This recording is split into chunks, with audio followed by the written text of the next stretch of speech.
নতুন একটা সৌদি আর বাস নতুন করে বডি হয়ে পেন্টিং শেষ, ভিতরের কাজ প্রায় শেষ হয়ে গেছে।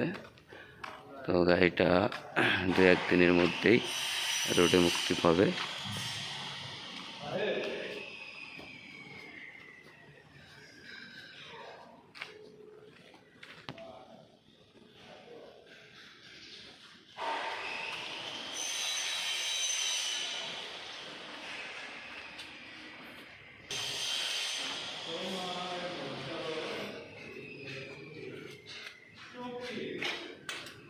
আমি আছি এদিকে,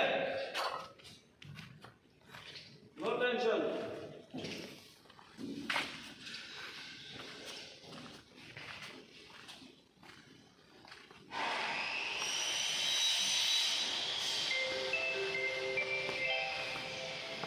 আরে আরে